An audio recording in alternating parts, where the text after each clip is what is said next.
Secundaria primer grado. Geografía. El viento en movimiento.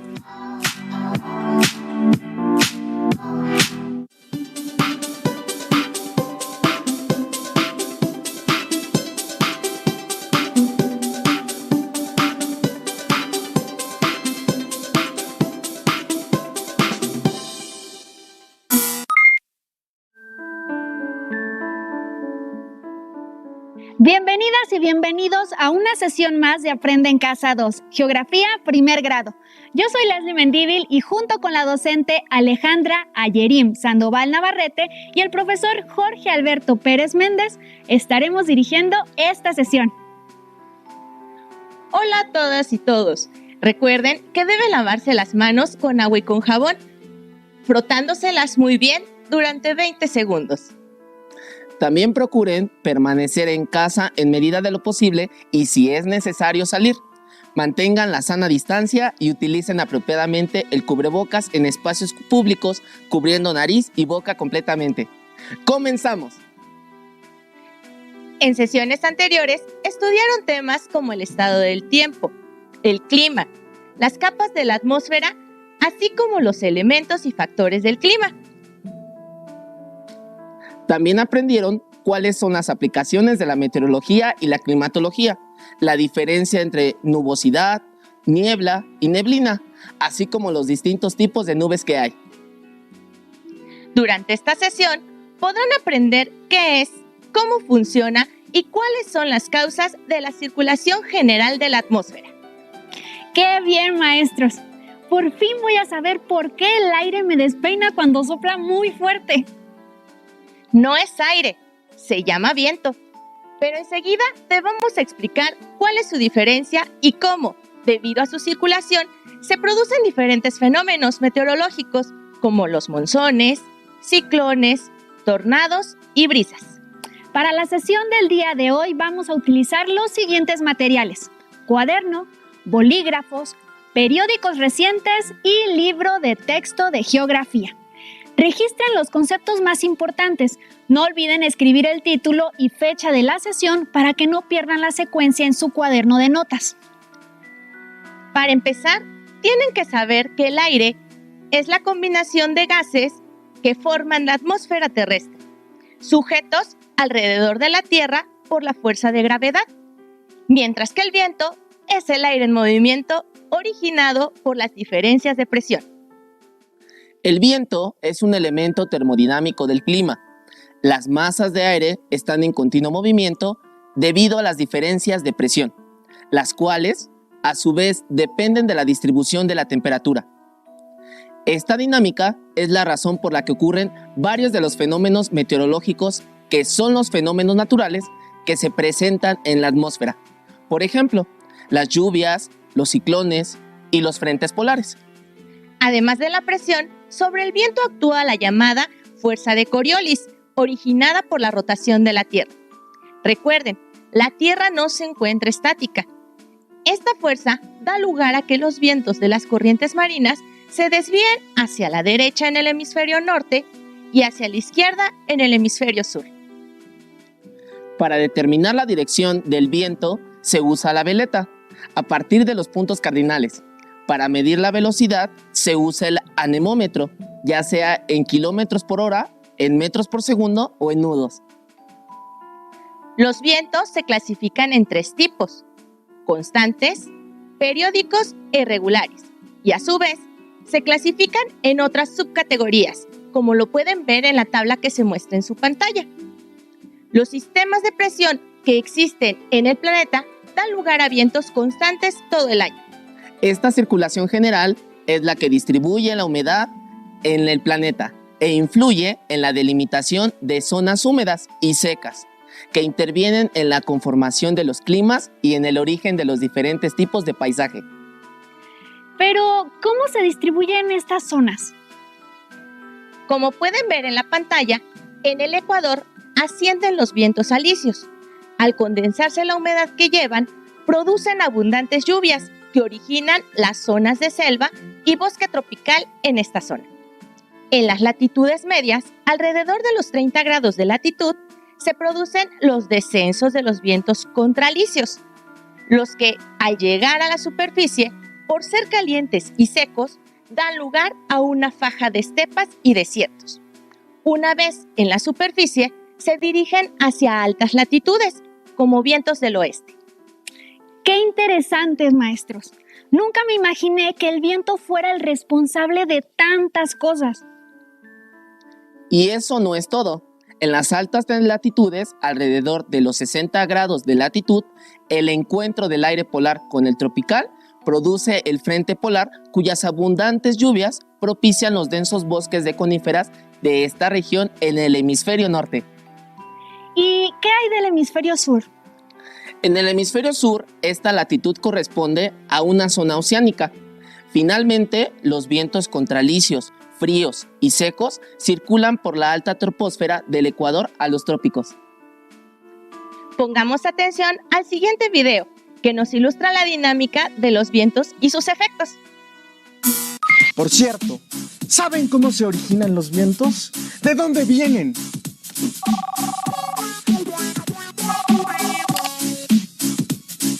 Hola, Edmundo. Estoy viendo tu transmisión. La respuesta radica en la circulación general de la atmósfera. Los invito a ver la siguiente cápsula.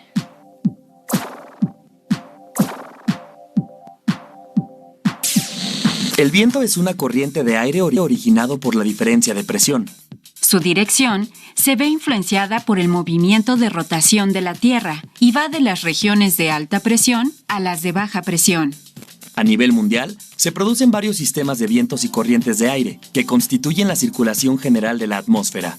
Los sistemas son los vientos alisios, los vientos del oeste y los vientos circumpolares. Los vientos alisios se dirigen de la zona de alta presión subtropical a la zona de baja presión ecuatorial. Por ir de paralelos menores a mayores, se desvían hacia el oeste. Es decir, en el hemisferio norte corren del noreste al suroeste y en el hemisferio sur del sureste al noroeste. Su contenido de humedad depende de la superficie por la que atraviesan. Si cruzan por el mar, son vientos húmedos. Si lo hacen por continente, son secos. Los vientos del oeste van de la zona subtropical a los círculos polares.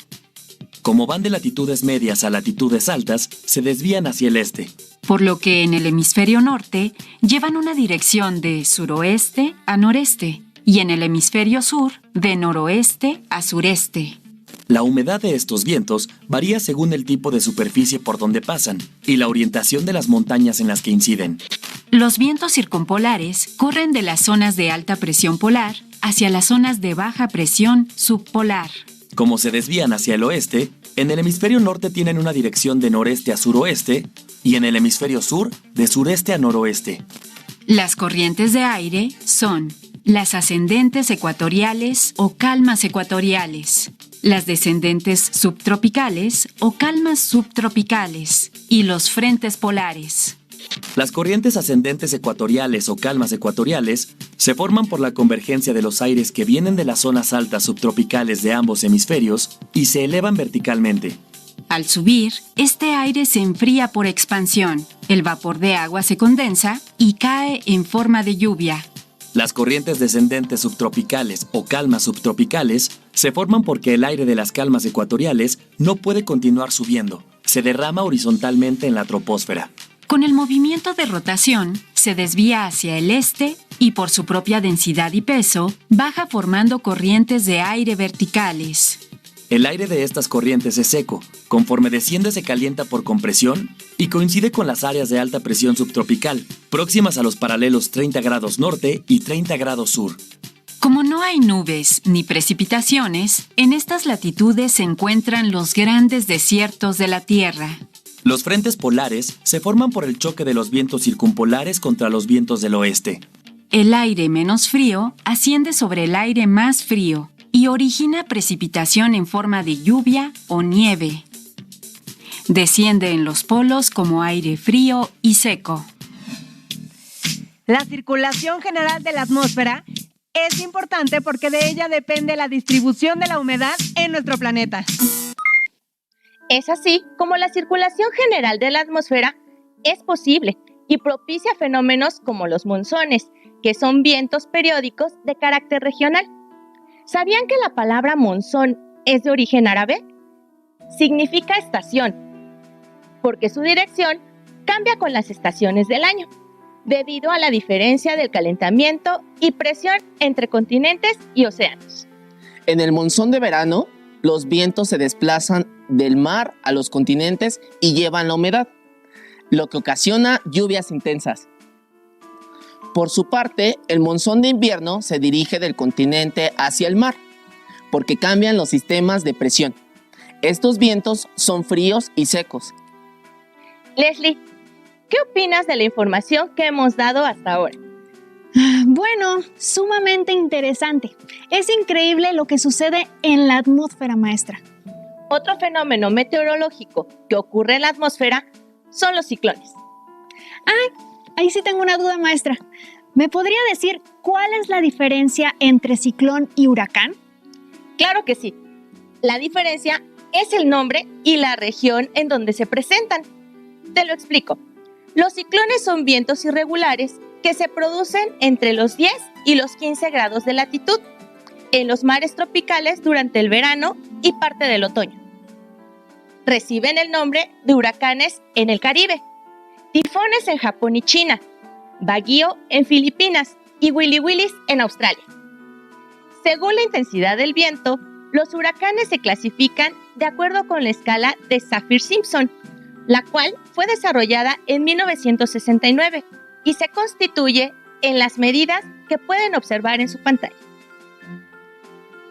Los ciclones son vientos de gran velocidad que se originan en el mar, en los centros de baja presión y se desplazan de la periferia hacia el interior. Giran en sentido contrario a las manecillas del reloj en el hemisferio norte y en el hemisferio sur en sentido a las manecillas del reloj. La temperatura y la presión son dos factores de suma importancia para que la atmósfera presente fenómenos tales como los ciclones, los anticiclones, los frentes polares que se producen en latitudes medias por el choque de los vientos polares con los vientos cálidos del oeste y los tornados. Ah, claro. Los tornados no podían faltar, maestra. Así es. Los tornados son fenómenos más violentos que un ciclón, pero abarcan una pequeña superficie y duran alrededor de 1 hora. Los vientos se desplazan en forma ciclónica y pueden llegar a los 400 kilómetros por hora. Son frecuentes en las llanuras de los Estados Unidos de América, donde causan grandes desastres. Cuando un tornado se forma sobre la superficie del mar, se llama tromba. Gracias por la explicación, maestra. Ya me quedó un poquito más claro. Por lo que entiendo, la mayoría de estos fenómenos se producen al interior de los continentes y océanos, pero yo he escuchado el término brisa. ¿Ese concepto a qué se refiere? Muy bien. Las brisas son vientos periódicos que durante el día se desplazan en una dirección y en la noche en sentido contrario, debido a cambios de temperatura y presión. En las zonas costeras es donde se producen las brisas. Durante el día, el viento fresco del mar se dirige a tierra. Es la brisa de mar. Durante la noche, el viento se dirige de la tierra al mar. Es la llamada brisa de tierra. Tienen que saber que este fenómeno no solo se produce en las costas. En las zonas montañosas, durante el día, el aire caliente se desplaza de los valles hacia las montañas. Se denomina brisas del valle. Al anochecer, el aire frío se desplaza de las montañas hacia los valles y se denomina la brisa de montaña. Muchas gracias por la explicación, maestra. Para obtener más información sobre el viento y sus movimientos, pueden consultar los sitios de internet de la Comisión Nacional del Agua, CONAGUA, así como el Servicio Meteorológico Nacional. Maestra, me surgió una pequeña duda. Dime, Leslie. Bueno, ¿por qué los huracanes tienen nombre de personas? Excelente pregunta. Cada año se prepara una lista con los nombres que recibirán los huracanes que van sucediendo a lo largo de la temporada. Estas listas se repiten cada 6 años. Incluyen un nombre por cada letra del alfabeto y alternan nombres masculinos con femeninos. El uso de este procedimiento se debe a la precisión y facilidad que supone para la comunicación escrita y hablada el hecho de usar nombres de personas en lugar de otras denominaciones que se utilizaban antes. A finales del siglo XIX, el meteorólogo australiano Clement L. Roach fue el primero en referirse a huracanes utilizando nombres propios de mujeres. Ya en 1953, en los Estados Unidos de América, se decidió identificar a las tormentas con nombres de mujer. Más tarde, en 1978, comenzaron a incluirse también los nombres de hombres a las tormentas del Pacífico Oriental. La unificación vendría cuando un año más tarde, la Organización Meteorológica Mundial y el Servicio Meteorológico de Estados Unidos de América decidieron alternar nombres de hombres y mujeres para el nombramiento de tormentas. Cada zona del planeta que sufre huracanes, ciclones o tormentas tropicales tiene su propia lista de nombres. En algunas ocasiones, cuando un huracán resulta especialmente destructivo, su nombre es retirado y sustituido en la lista por uno que empieza por la misma letra. Cualquier país que se vea gravemente afectado por un huracán tiene la posibilidad de solicitar la retirada de su nombre. De esa forma, ese nombre no podrá ser utilizado durante al menos los 10 años siguientes para evitar confusiones. Eso sí no lo sabía, maestra, es muy interesante. Ahora, en los periódicos que se pidieron al iniciar la sesión, busquen una noticia referente a un huracán, ciclón o tormenta tropical y en su cuaderno elaboren una tabla como la que se observa en su pantalla. En caso de que no cuenten con periódicos, pueden hacer su búsqueda por internet, asegurándose de consultar un sitio confiable. Maestros, en nuestro ABC geográfico, ¿qué estados vamos a visitar? El día de hoy nos vamos a San Luis Potosí. San Luis Potosí se encuentra en la región centro-norte del país y colinda al norte con Nuevo León y Tamaulipas, al este con Veracruz, al sur con Hidalgo y Querétaro, y Guanajuato, y al oeste con Zacatecas. La capital es la ciudad homónima de San Luis Potosí, una ciudad colonial cuyo centro histórico es reconocido como Patrimonio de la Humanidad por parte de la UNESCO. En este estado predomina el clima seco y semiseco, al extenderse en el 71% de su superficie, en la región conocida como el Salado. El resto de su territorio, hacia el sureste, cuenta con clima cálido subhúmedo y cálido húmedo. Es precisamente en esa parte donde se localiza la Huasteca Potosina. Es una región inmersa en la Sierra Madre Oriental que, debido a sus condiciones geográficas, cuenta con gran diversidad de atractivos naturales como su exuberante vegetación, ríos y cascadas ideales para practicar rapel, paseos en kayak, ciclismo de montaña y excursionismo.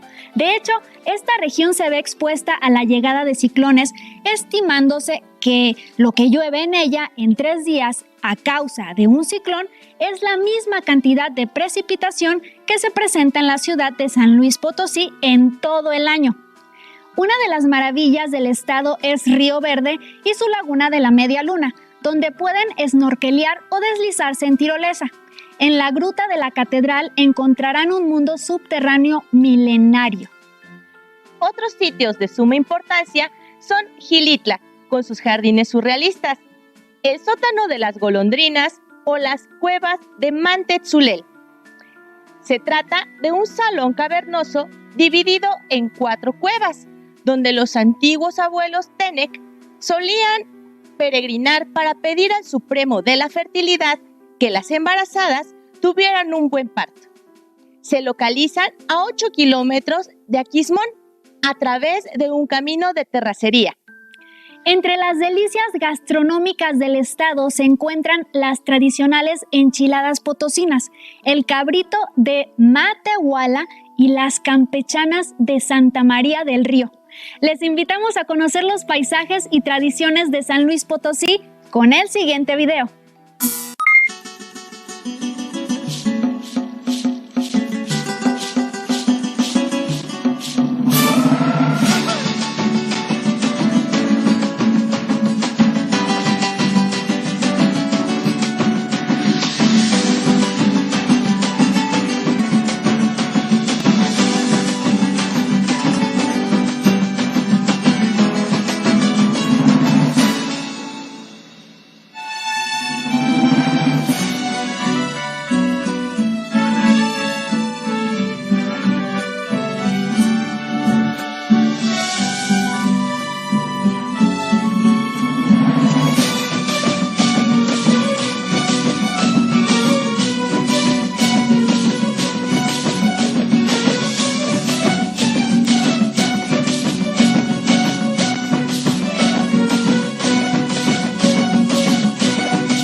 Durante esta sesión aprendimos cómo los vientos se ponen en movimiento a través de la circulación general de la atmósfera y los diversos fenómenos meteorológicos que resultan de ello. Así es, entre ellos tenemos los ciclones, los anticiclones, los frentes polares que se producen en las latitudes medias por el choque de los vientos polares con los vientos cálidos del oeste, los tornados y las brisas. Hemos terminado. Espero que la sesión de hoy haya sido de mucho aprendizaje para todas y todos. Recuerden que aún nos queda mucho por explorar y descubrir, así que nos vemos pronto aquí en Aprende en Casa 2. Nos vemos. Hasta la próxima. Si tienes dudas o necesitas ayuda, llama al Centro de Apoyo Pedagógico a Distancia. El número de teléfono para secundaria es el 50 nuevaescuelamexicana.cep.gov.mx.